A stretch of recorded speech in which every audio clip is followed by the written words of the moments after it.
Hey, what's up? A gracious good morning to you good people. It's your girl KB. You know what I do and you know why I do it. It is Tuesday, December 10th, and it is 3:21 in the a.m. I want to share this with you. And there's some personal information. I've never made any bones about this. Never. I've always talked about this. And I think more people need to talk about it. But it is what it is. And I'm going to be the one that always kicks down this door. I shared that I grew up in a house where there was domestic violence. I grew up in a house with an abusive alcoholic father who also was one of the biggest, the polite word is philanderer. But the old saints used the word homonger, or for you folks who don't understand the vernacular, whoremonger. There was always some side piece, bottom line. And I hate to be so, I want to say, vulgar in that, but there was always some person in the shadows. And a lot of them knew, but a lot of them were lied to and deceived and gaslighted and beaten. The reason that I live in California is that I was 14 or 15. No, I was older than that. I was 16. And my father came home on full and beat my mother unmercifully. Broke a bone in her face. She couldn't go to work for days till, the bruises healed. At that point,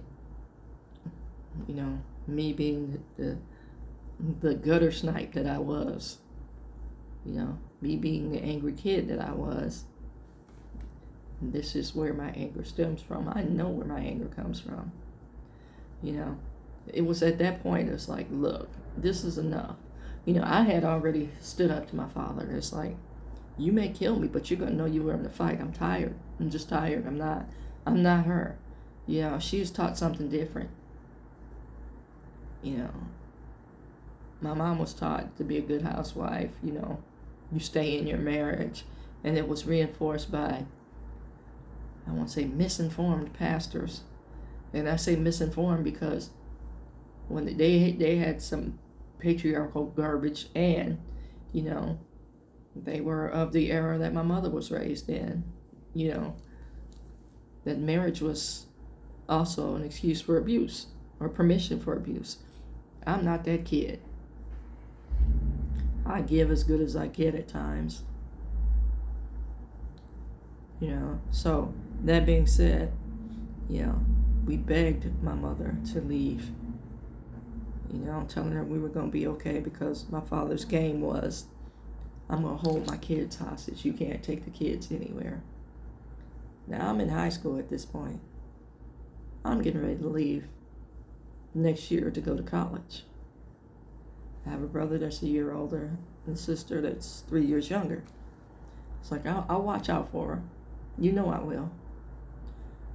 So please go. So my mother moved to California to live with her brother for a while because my uncle was living here. That was a rough year. But, the things that I was planning, as I said, I'm with some tough people. The thing that I was planning was a whole lot rougher, and it would have gotten a whole lot rougher for me. Most people don't talk about this. All this being said, I watched a show yesterday as I was laying in my bed, trying to nurse myself back to some level of functioning. I watched a show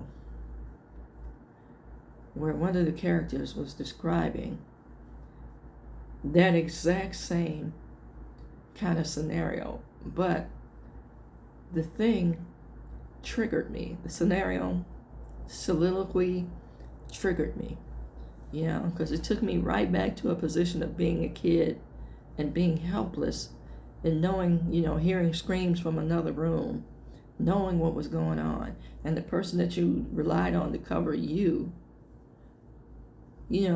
was helpless. That messes with you psychologically.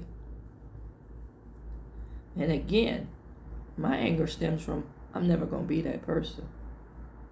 Oh, we going to knuck. And I mean it exactly how I said it. Yeah. And,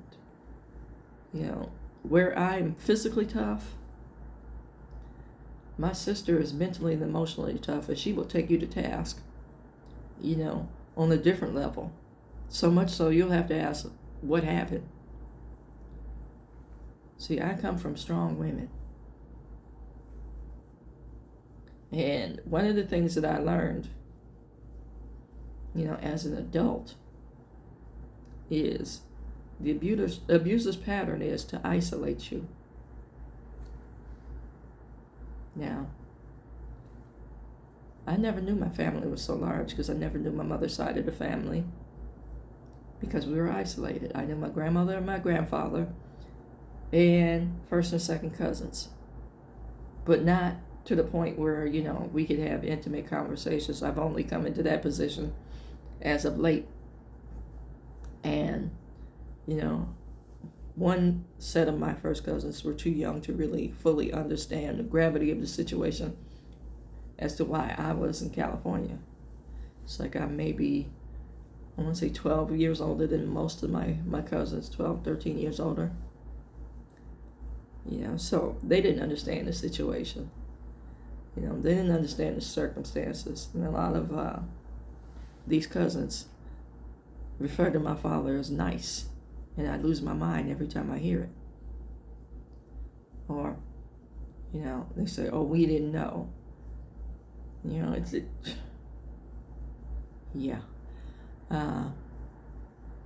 Again, which upsets me,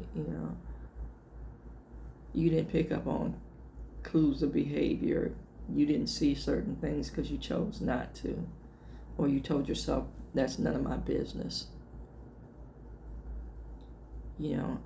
I want you to think about every 30 seconds in this country, every 30 seconds, a woman is getting beaten. Okay, 2 or 3 just happened while I was pausing. And then now we're returning to this kind of mindset where women are chattel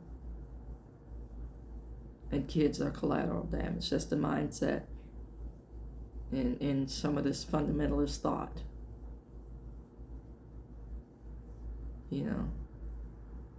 I want you to think about how many nominees for this upcoming administration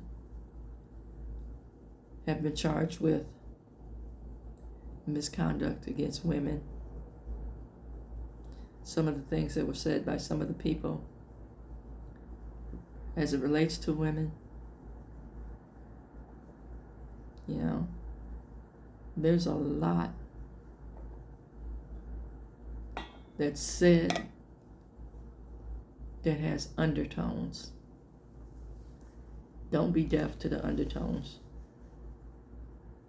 And that's in every aspect of your life. Don't be deaf to the undertones because it could cause long-term harm. Here I am, headed toward senior status, and I'm still trying to unravel the anger in my life.